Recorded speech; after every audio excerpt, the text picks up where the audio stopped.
Antes de Jesus enviar a igreja ao mundo, ele enviou o Espírito Santo à igreja.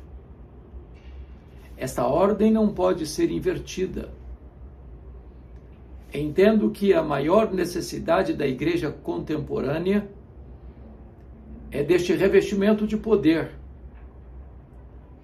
é desta capacitação do alto para fazer a obra de Deus. A igreja contemporânea, não raro, tem estado fraca, impotente, incapaz de atender aos grandes desafios e às grandes demandas. Então diz a Escritura que quando Jesus ressuscitou dentre os mortos, os discípulos estavam trancados dentro de casa com medo dos judeus. E Jesus então aparece para eles e sopra sobre eles o Espírito e disse: recebei o Espírito. Mas, nos 40 dias que Jesus passou entre os discípulos, antes de ascender aos céus, lá em Lucas 24:49, Jesus Cristo disse para eles: permanecei na cidade até que do alto sejais revestidos de poder. Aqui é uma ordem: permanecei na cidade. É claro que o último lugar que eles gostariam de ficar ou permanecer era Jerusalém. Primeiro, porque eles não eram de Jerusalém, eles eram galileus. Segundo, porque Jerusalém foi o local do fracasso deles, da covardia deles. Quando Jesus foi preso no Getsemane, eles se dispersaram, acovardados, com medo das consequências, dos efeitos colaterais. Também porque, quando Jesus foi crucificado, eles não compareceram ao Gólgota, exceto o apóstolo João. Quando Jesus foi sepultado, lá eles não estavam. Quando Jesus ressuscitou, não foram os apóstolos, foram as mulheres da Galileia que estiveram lá e viram o túmulo aberto e entraram e viram o túmulo vazio e saíram e ouviram a voz do anjo perguntando para elas: o que vocês vieram fazer aqui? Procurar entre os mortos aquele que está vivo. Ele não está mais aqui, ele ressuscitou. Então o Senhor Jesus envia as mulheres aos seus apóstolos que estavam trancados, para trazer-lhes a boa nova de que Jesus tinha vencido a morte, rompido os grilhões da morte, aberto o túmulo de dentro para fora. Mas Jesus, então, lá em Atos dos Apóstolos, capítulo 1, vai falar para eles dessa promessa do Pai. E essa promessa do Pai, conforme Joel, capítulo 2, versos 28 a 30, conforme Isaías 44, versos 3 a 5, era uma promessa do derramamento do Espírito. Jesus haveria de ir, mas o Espírito Santo haveria de descer. E então diz a Bíblia que Jesus passa a falar dessa promessa do Pai, e os discípulos perguntaram para eles: vai ser nesse tempo que o Senhor vai restaurar o reino a Israel? E Jesus responde para eles: não vos compete saber nem tempos, nem épocas que o Pai reservou pela sua exclusiva autoridade. Mas recebereis poder ao descer sobre vós o Espírito Santo. E sereis minhas testemunhas, tanto em Jerusalém como em toda a Judéia e Samaria, e até os confins da terra. Aqui Jesus chama a atenção para alguns pontos muito, muito importantes. Primeiro, os discípulos deveriam sair da agenda da especulação escatológica para a agenda da ação missionária. Eles estavam preocupados com o tempo em que Jesus haveria de restaurar o reino a Israel. E na perspectiva deles, Jesus haveria de ser um grande líder terreno, desbancando o Império Romano, constituindo-os em ministros de Estado. A visão deles era uma visão terrena, política, temporal. E Jesus não entra neste viés escatológico, afirmando para eles que esta agenda escatológica é da exclusiva autoridade do Pai. mas que eles deveriam receber poder. Poder para testemunharem.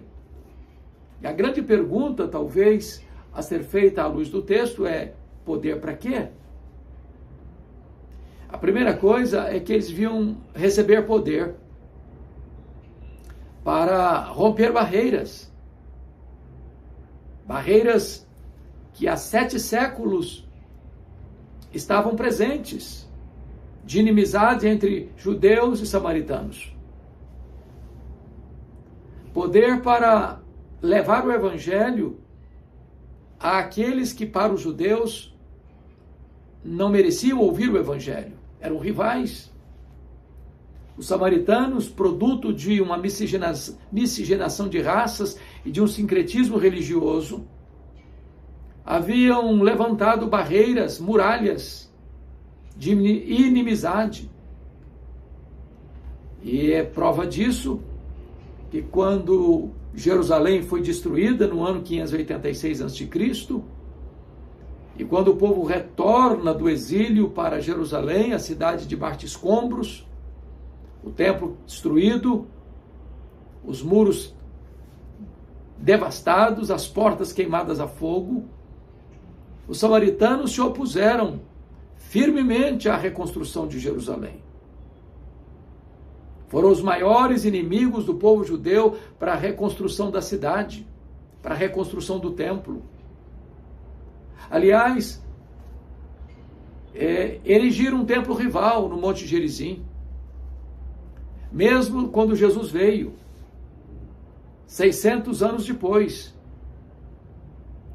os samaritanos ainda eram inimigos do povo judeu e o povo judeu não considerava os samaritanos pessoas de bem. Quando um judeu casava com uma moça samaritana, a família realizava o seu funeral simbolicamente. Para os judeus, comer um pão samaritano era comer um pão imundo. E é Jesus quem quebra essa muralha. É Jesus quem passa pela aldeia de Samaria e conversa com a mulher samaritana e a salva, e por meio dela, através da influência dela, da presença de Jesus, a cidade se rende a Cristo. É por isso que quando o Espírito Santo foi derramado, o diácono Filipe vai a Samaria e Deus opera maravilhas ali, há conversões maravilhosas ali. E a igreja de Jerusalém envia para lá Pedro e João, e eles oram pelos samaritanos e eles recebem o Espírito Santo. É por isso que eles precisavam de poder. Poder para romper barreiras étnicas, raciais, culturais, religiosas. Poder para perdoar. Onde o evangelho chega, as mágoas precisam acabar. Onde o evangelho chega, os muros de inimizade precisam ser derrubados. Não é possível vencer essas barreiras sem o poder do Espírito Santo. Não é na base do argumento racional, não é na base da lógica humana, das estratégias e metodologias humanas. A obra missionária avança quebrando barreiras, rompendo fronteiras culturais, ideológicas, raciais e religiosas somente pelo poder do Espírito Santo de Deus. Mas ainda, os discípulos deveriam receber poder para morrer. Porque a partir desse momento, ser um cristão é um grande desafio. Ser cristão é se colocar na contramão de um Estado totalitário, que estava debaixo, na época, do poder de Roma. E os imperadores requeriam ser adorados como se divindade fossem. Roma era até tolerante com as muitas religiões do império. Eles tinham até mesmo um panteão com muitos deuses. Desde que as pessoas adorassem ao Estado e falassem que César era o Senhor, era o Kyrios. E os cristãos entendiam que somente Jesus é o Senhor. Se negavam a se prostrar diante do Estado, se negavam a se prostrar diante de César, e por isso eles foram perseguidos, torturados, presos, jogados às feras, queimados vivos, crucificados. E Jesus diz: recebereis poder ao descer sobre vós o Espírito Santo e sereis minhas testemunhas. A palavra testemunha, na língua grega, é a palavra martiria, de onde vem a palavra portuguesa mártir. O cristão é chamado ao martírio. A igreja primitiva, a igreja cristã, ao longo dos séculos, é uma igreja martírica. O mundo jamais teve uma relação de paz com a igreja. O mundo odeia a igreja, persegue a igreja. O mundo jaz do maligno. E é por isso que a Escritura diz que se você quiser ser amigo do mundo, você se constitui em inimigo de Deus. É por isso que a Bíblia diz que quem ama o mundo, o amor do Pai não está nele. É por isso que a Bíblia diz que nós não podemos nos conformar com este século. Porque o mundo odeia a igreja e persegue a igreja como odiou e perseguiu Jesus. E como nós, servos, não somos maiores do que o nosso Senhor, também o mundo há de nos perseguir, não estranhe isso. Aliás, o apóstolo Pedro, escrevendo a sua primeira carta, no capítulo 4, ele vai dizer para os crentes a não estranhar este fogo da perseguição, que estava ardendo lá e em outros lugares do mundo, como hoje. Vale destacar que o século XX, o apogeu das conquistas científicas, tecnológicas, o avanço nas comunicações, nos deslocamentos, nas viagens interplanetárias, foi o século que mais perseguiu os cristãos. Foi o século que mais derramou o sangue dos cristãos. Só no século passado, mais cristãos foram mortos do que no restante da história. Porque o mundo odeia a igreja. As ideologias absolutistas odeiam a igreja. O Estado absolutista odeia a igreja. E a igreja precisa de poder. Para, se preciso for, dar a sua vida por Cristo. O cristão é aquele que está pronto a morrer, mas não a pecar.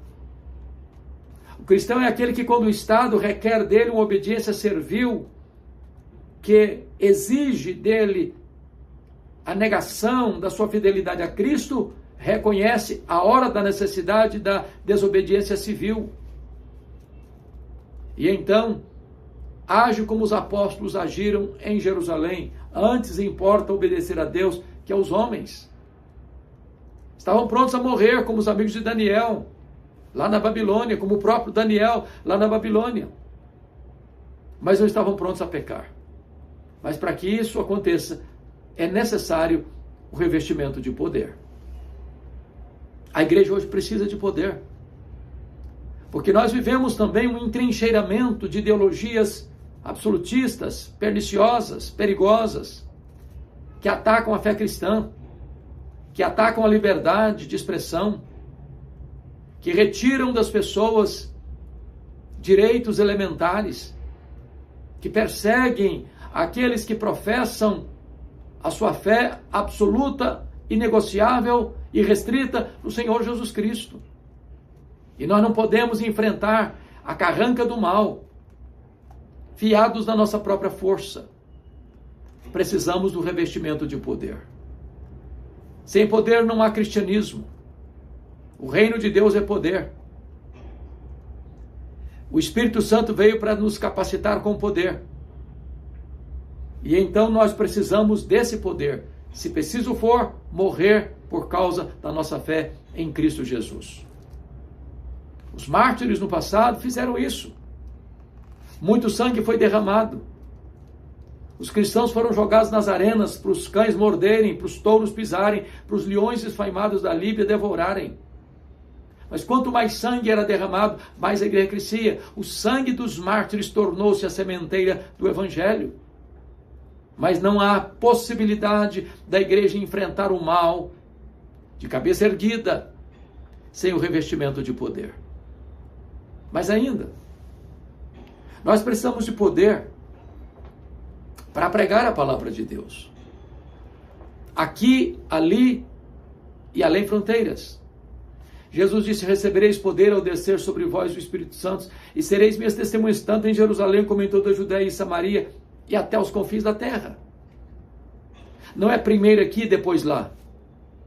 É aqui e lá, concomitantemente, ao mesmo tempo. A igreja precisa ser testemunha, levando o evangelho, pregando a palavra, proclamando o evangelho, com clareza, com eloquência, com fidelidade, no poder do Espírito Santo, tanto na sua região local, quanto na sua região mais ampla, quanto em todos os rincões da pátria, como fora dos horizontes da nossa nação. A igreja é um luzeiro para o mundo. Ela não pode calar a sua voz. Nenhuma outra instituição humana tem competência e tem autoridade para levar esta missão adiante. Jesus não delegou às instituições humanas, por mais nobres que sejam, a levar este evangelho e a pregar este evangelho a todas as nações, a testemunhar a todos os povos. Mas delegou essa missão à igreja, e só à igreja. A igreja é o corpo de Cristo na terra. A igreja é o agente, ou a agência do Espírito Santo, a agência do reino de Deus, para levar esta mensagem salvadora em Cristo Jesus às nações da terra. Não podemos nos omitir, não podemos nos calar. Urge cumprir essa missão. Ela é imperativa, ela é intransferível, ela é impostergável. A igreja de Cristo é uma igreja missionária. Ela não vive para si. Ela não se reúne para apenas cuidar de si. Ela não vive para apenas cuidar dos interesses domésticos.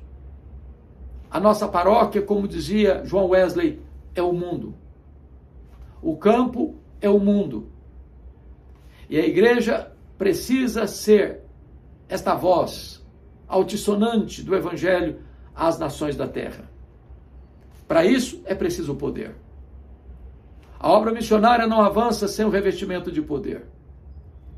O trabalho de Deus não é feito sem a capacitação do poder do Espírito Santo de Deus.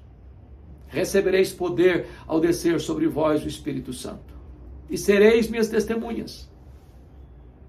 E então diz a Bíblia que eles, ouvindo esta mensagem, retornam ao cenáculo. E ali no cenáculo diz a Bíblia que todos perseveraram unânimes em oração. Os apóstolos, Maria, os irmãos de Jesus, as mulheres da Galileia, ao todo 120 pessoas. E durante 10 dias, todos oraram e perseveraram unânimes em oração. Ao cabo dos quais, diz a Bíblia, que num domingo de manhã, às 9 horas da manhã, os céus se fenderam. E o Espírito Santo desceu sobre eles, como um vento impetuoso entrou na casa, línguas como de fogo pousando uma sobre cada um deles. E todos ficaram cheios do Espírito Santo, passaram a falar em outras línguas as grandezas de Deus. Agora não tem mais fraqueza, não tem mais timidez, não tem mais covardia. Aqueles homens que outrora tinham medo, trancados, com medo, agora enfrentam a carranca do mal, enfrentam a fúria do sinédrio, enfrentam o ódio dos imperadores, enfrentam prisões e açoites, enfrentam o martírio e a morte, porque receberam poder. E diz a Bíblia que, diante deste milagre tão extraordinário, as multidões se reúnem e se ajuntam ao redor do cenáculo, perguntando o que quer isso dizer. Outros, com preconceito, olharam, perceberam e disseram: são galileus. Outros, tentando escarnecer e zombar, afirmaram: estão embriagados. Mas Pedro, cheio do Espírito Santo, se levanta e diz: não, são 9 horas da manhã. Eles não estão bêbados, não. Está acontecendo aqui é o cumprimento da promessa do Pai. conforme profetizou Joel, que nos últimos dias ele derramaria do Espírito Santo sobre toda a carne. Filhos e filhas, jovens e velhos, todos receberiam esse poder. E é isso que está acontecendo. Então diz a Bíblia que Pedro, revestido com o poder do Espírito Santo, se levanta para pregar um sermão cristocêntrico sobre a vida de Cristo, a morte de Cristo, a ressurreição de Cristo, a ascensão de Cristo, o senhorio de Cristo. Pedro agora não é mais um homem covarde, é um homem valente, ousado, audacioso. Ele não tinha terminado de pregar ainda, quando o auditório, tomado de convicção de pecado, porque ele pregava no poder do Espírito Santo, perguntaram para ele: que faremos à vista dessas coisas? E Pedro respondeu: arrependei-vos e sereis batizados em nome do Senhor Jesus para a remissão dos vossos pecados. E esta promessa não é apenas para vós, é para aqueles que estão longe.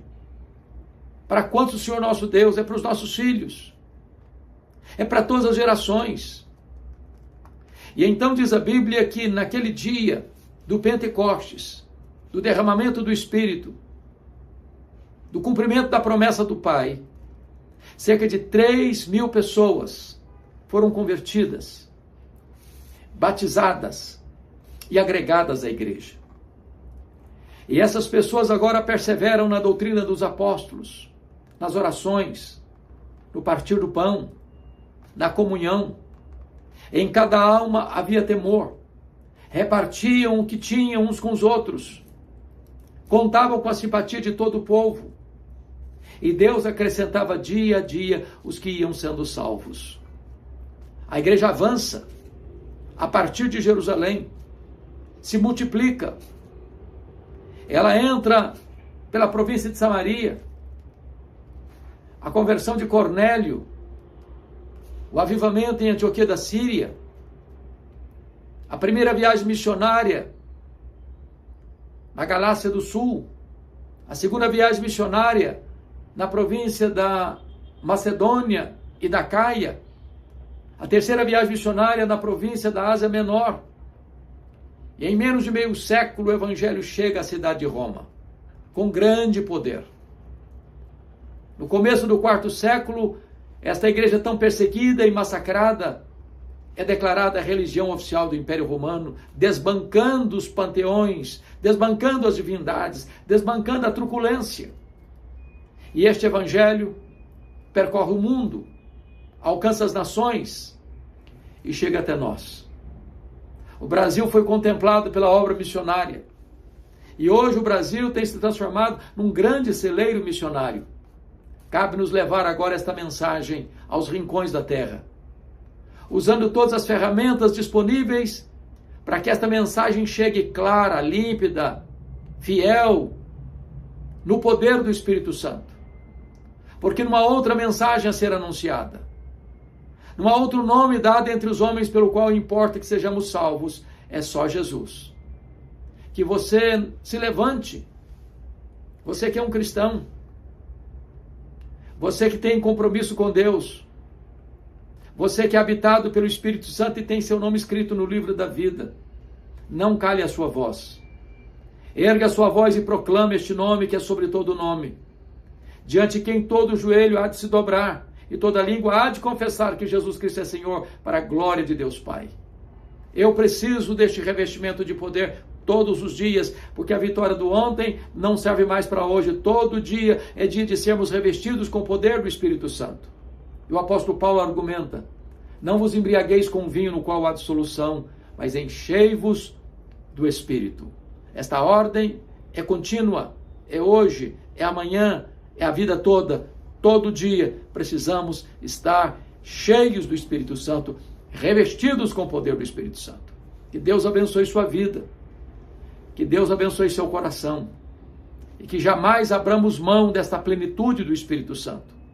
Mais do que riqueza, mais do que prosperidade, mais do que bênçãos temporais e materiais, nós precisamos do revestimento do poder do Espírito Santo de Deus.